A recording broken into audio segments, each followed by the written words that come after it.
I södra delen av Negevöknen, några mil norr om Eilat, ligger Timna-parken, en av de största turistattraktionerna i södra Israel. Parken ligger i ett majestätiskt ökenlandskap och har en spännande historia som sträcker sig tusentals år bakåt i tiden. De röda bergstopparna som skiljer ut sig från de omgivande kullarnas ljusgula sanddynor vittnar om vad som har pågått här i flera tusen år. Nämligen brytning av koppar. Här, vid berget Timna, fanns världens första koppargruva som var aktiv redan under Kung Salomons tid. Genom att åka bil genom Timna-parken kan man se efterlämningarna av den gruvverksamhet som redan det forna egyptiska imperiet utnyttjade. Koppar var den första metallen som användes till att skapa verktyg, hushållsredskap, vapen och smycken. Så betydelsen av koppargruvorna i Timna var vid denna tid mycket stor. I Timna park får man inte bara en spännande historielektion, man kan också njuta av det vackra landskapet som tack vare naturens egen försorg har formats till dramatiska konstverk i färg och form. Mitt i Timna park finns även en konstgjord sjö som ligger bredvid en restaurang. Här finns även en replika av tabernaklet som det såg ut när Moses ledde det judiska folket från Egypten genom öknen på väg mot det förlovade landet. Timna koppargruvor tog upp produktionen av koppar i början av 50-talet som ett initiativ av Ben Gurions ambition att skapa ett levande samhälle i Negevområdet. Nu finns återigen planer på att starta upp gruvdrift i området. The ancient mines was basically on the lower part of the cliffs all around the Timna Valley, starting from more than 6,000 years ago and as you mentioned was active in the time of King Salomon. When Ben Gurion came to Negev, he said we must start the mining again. Right. Can you explain? Yes, at the early 50s, a new modern mining and producing copper factory was established in the southern part of the valley. We can see it from here. It's from the other side of those mountains. But it was active till the early 80s and shut down because of economical reasons, because of the raise of the copper value in the last years. They are going to renew it within this year, we hope, renewing the modern copper mining in Timna. What was Ben Gurion's view of this? Why did he wanted the mining to start? The idea of Ben Gurion was that the future of this country will be in the Negev. All kind of values and from the rocks, from the water, from the agriculture. And one of Ben Gurion was a very knowledgeable man about Bible, and he knew about the stories of copper sources in the ancient times, the biblical times, and he wanted to renew those periods, and that's why he pushed to reopen this activity.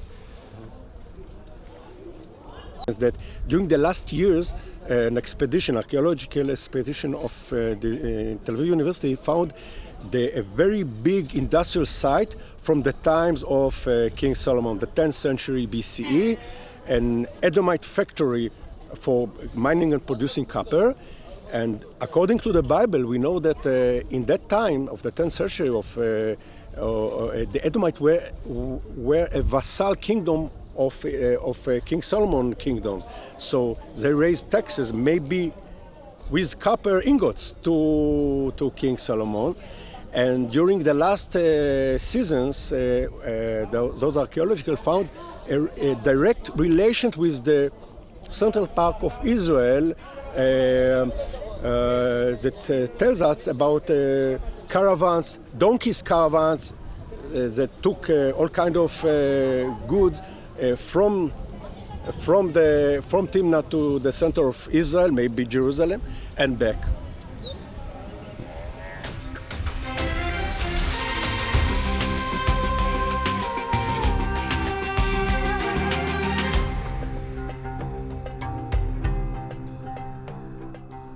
Centrala Arava är en region som består av 6% av landet Israels yta, djupt ned i Negevöknen. Här finns 7 samhällen med 900 familjer som tillsammans utgör knappt 4 000 personer. Trots det ytterst kärva ökenklimatet är området idag ett slags Silicon Valley för Israels forskning och utveckling när det gäller grönsaksodling. Här finns mängder av stora växthus som breder ut sig i det torra ökenklimatet. På en höjd strax utanför samhället Paran i centrala Arava, med utsikt över några av dessa växthus, möter vi Neot som berättar hur det kom sig att en liten grupp människor för drygt 50 år sedan beslutade sig för att utmana öknen.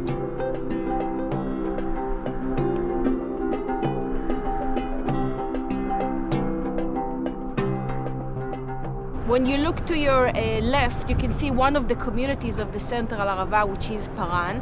This is actually the southern gateway to the Arava. From here all the way up north, about an hour drive north, this is the region of central Arava, all in all 7 communities. Now, just to give you an orientation, if you look to your right, this is where Jordan is. And actually, when you look at the Jordanian border, it's really hard to notice where the border is at, because you don't see any wall, you don't see any concrete or barbed wires, you don't see any army presence. And if you want me to tell you where the border is at, I will tell you when the last greenhouse stops and there's nothing, just sand, this is where Jordan begins. And this is actually our mission here. Make the desert bloom, settle the desert, and make sure that there are people here. Now, one question that always rises is, how come only 900 families are living here? If you go to Tel Aviv, 900 families is maybe 2-3 blocks. And the answer is quite simple. This is a very challenging area to live in. First of all, the natural conditions are very bad. This is a desert, so this is a beautiful spring day.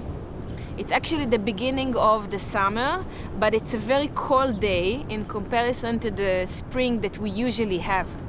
In the summertime, it gets very, very hot in here. It will get up to 50 degrees Celsius. While in the nighttime, the temperature drops because this is a desert. So once sun sets, there is a huge difference of temperature between day and night and between summer and winter. In the winter, it gets pretty cold here at night. Sometimes we can even have frost. So temperature is one challenge that we have here. Second is water. The central Arava, or the Arava, is the only region in Israel which is not connected to the main water grid of the country. It means that all the water that we have to use here, or we can use here, have to come from this region. So what we do is we drill wells, we dig holes into the ground, and we drill deep down into the ground in order to take water from a huge aquifer, a water source that lies underneath the Arava. Now, there are 2 challenges involved. First of all, the drilling has to be very, very deep, and this involves a very complex hydraulic experts. Second, the water that we take out are brackish water. They're very salty, saline, and if you want to drink it or use it for domestic use, we have to desalinate it. And for agriculture, it's really hard to use such salty water.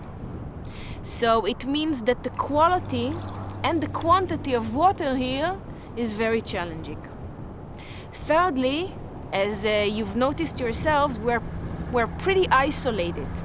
The nearest city, which is Eilat, or a little bit up north, Beersheba, can be more than 2-hour drive, depends on where you are in the central Arava. Remember, this is an area of an hour drive between the south and the north.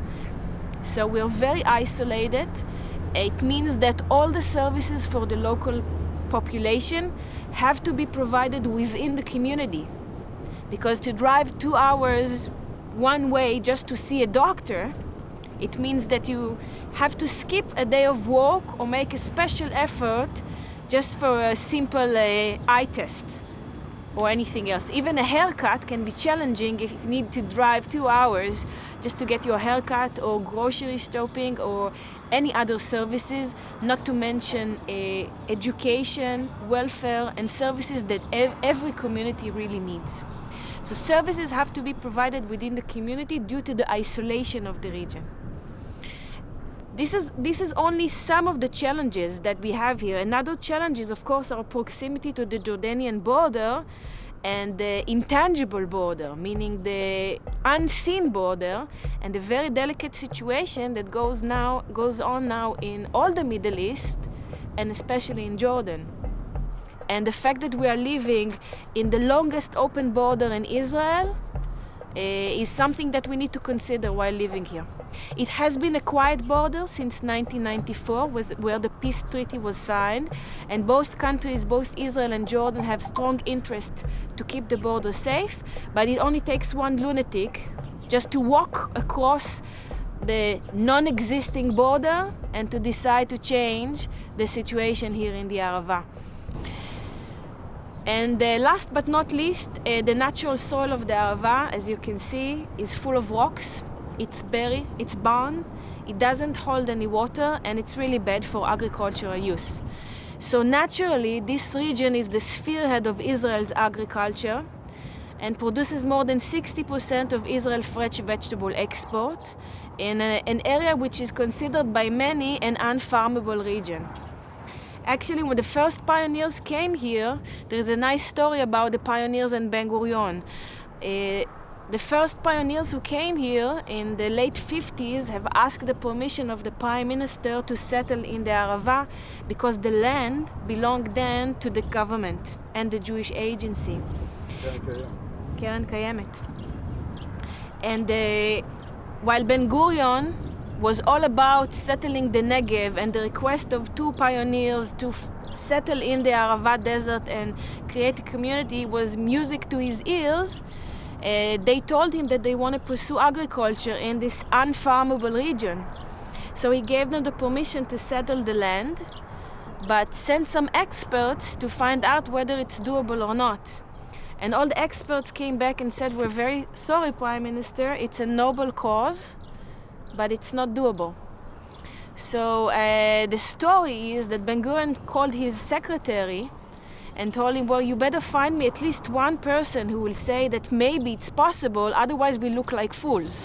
You know, sending out young people to the desert while actually signing their death sentence." And after many queries and search, they did find some people said, "You know what, maybe if this and that and this will happen, maybe they can do agriculture in the desert."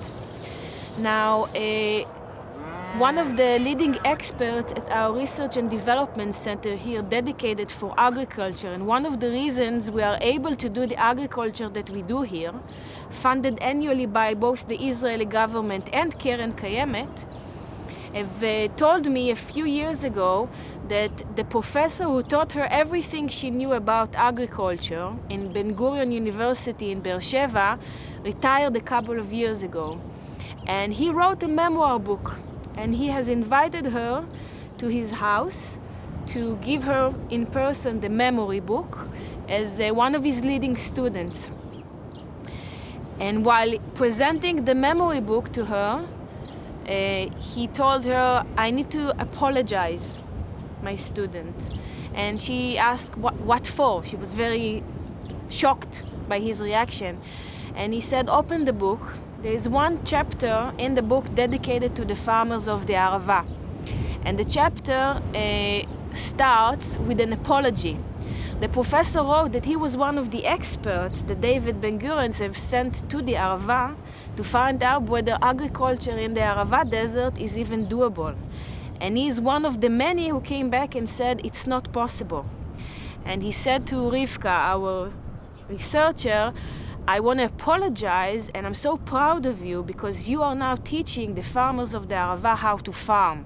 So to me, it's like closing a circle, and what a nice legacy it is that I told the people of the Arava that it's not doable, and you are teaching them how to make it possible.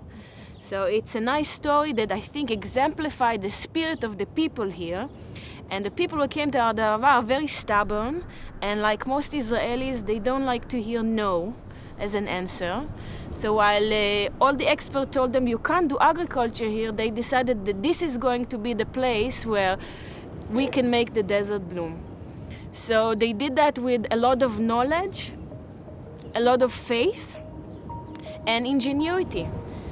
We joke around here in the Arava that every time that someone comes here with a crazy idea, we don't laugh at him because they will prove us wrong. For example, some years ago, somebody decided to grow fish here in the desert.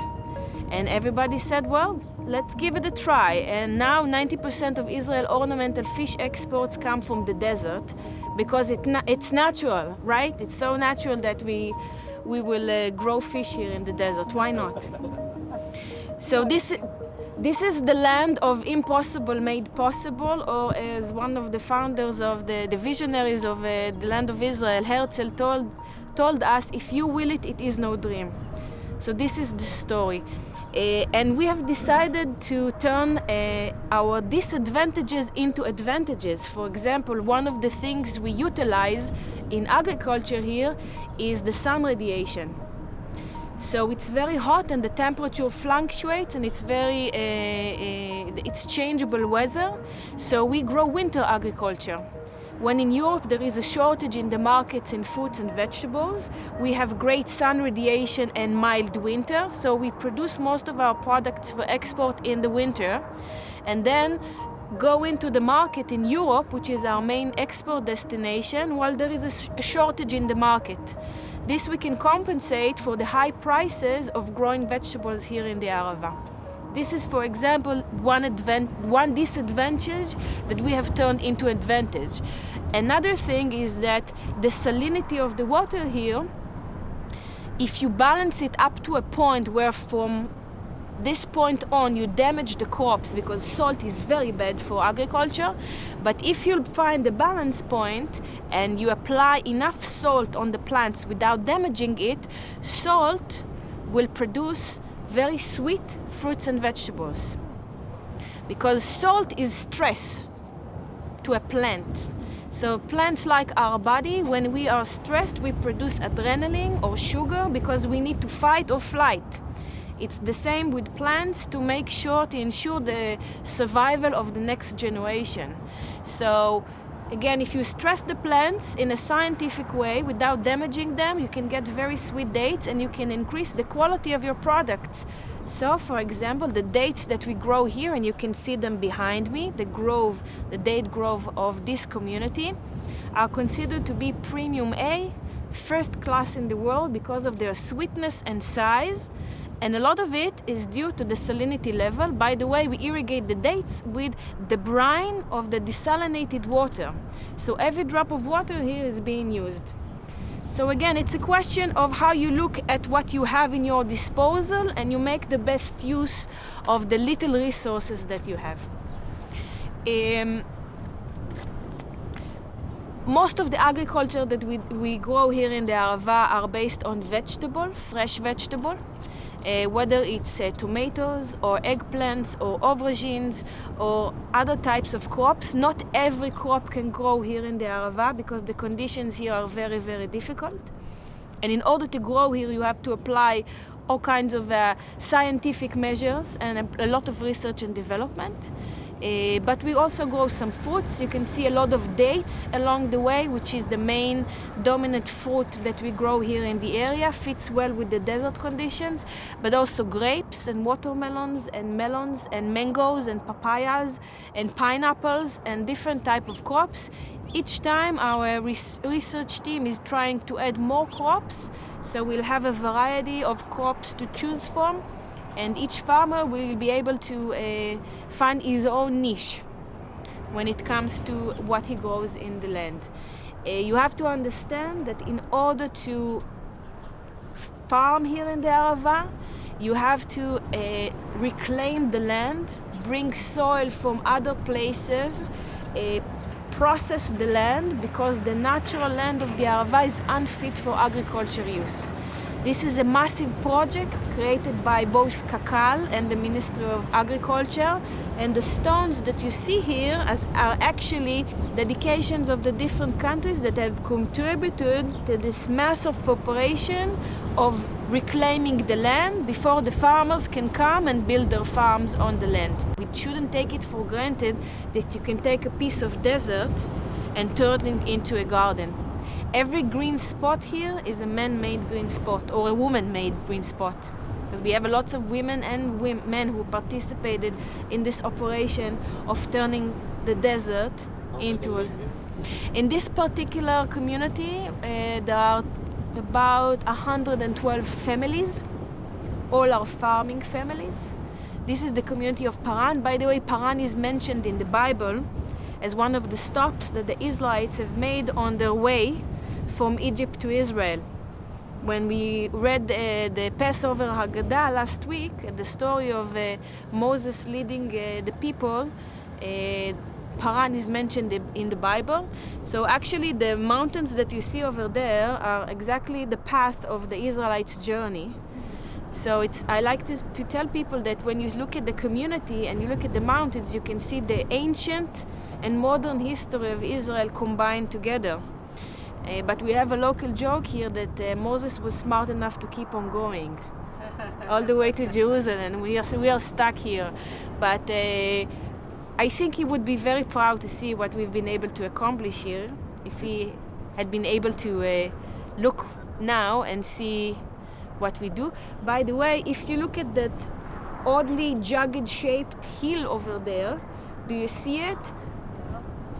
The highest hill over there with the sort of like jagged top, this is where Aaron's grave believed to be at, Moses' brother.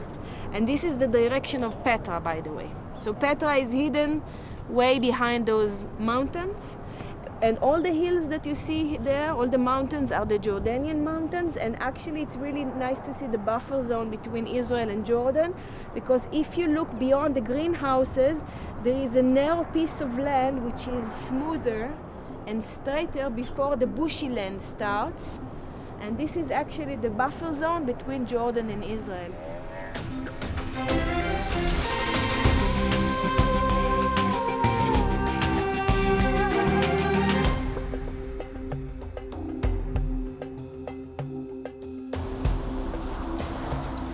I det här växthuset har jag hittat jordgubbar.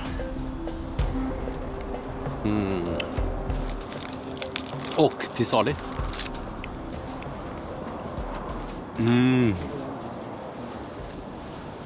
Här kommer jag med lite goda tomater i olika format och färger.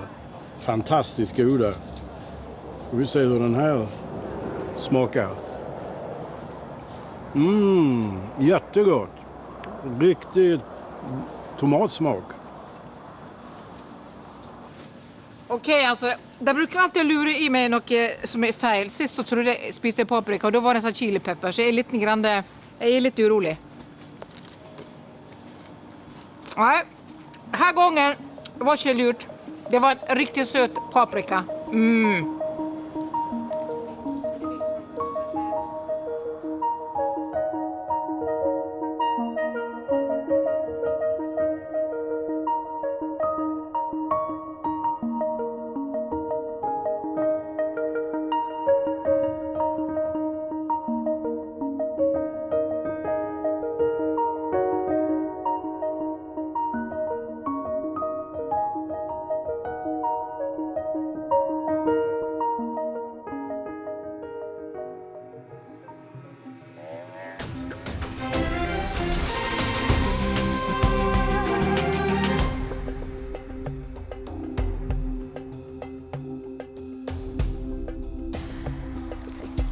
this olive tree, you see it now with its tiny buds on it. Come back in November time. I've never seen so many buds as this year. This tree will be laden with, well, I would say black olives or green olives. It depends what time of year you come, because green and black olives come off the same tree. They start as green. You can pick them as green or you can pick them as black, but this tree is going to be laden with it. A very, very heavy, rich tree. Where do we first hear the olive tree in the Bible? Where's it first mentioned? If I was to pluck one of these leaves and put it in my mouth, maybe that would get you to understand or remember that in the book of in the story of Noah and the ark, we have here, the dove came back to him toward evening, and there in its bill was a plucked off olive leaf. Then Noah knew that the waters had deceased on the earth. So there's an expression that says that the dove brought light into the world. Why does the olive tree mean light? What is the symbol of light? Well, first of all, the oil from the olive provides the purest flame. You could bring light into dark by lighting your olive oil lamp. The tree itself has two sides to the leaves, the dark side and the white side. And as the day goes on, and on a breezy day, today there is no breeze, the tree literally flickers like a flame. And as far as the Jewish people are concerned, the olive tree is the symbol of the menorah, the candelabra in the temple, and the light that we've kept alive for thousands of years. And it was taken from the temple 2,000 years ago. However, it is now the emblem for the state of Israel. And that menorah, with the two olive branches either side of it, are the fact that we have kept that light alive and brought back and created the state of Israel. This olive tree symbolizes us light and continuance, and obviously its main symbol is that of peace.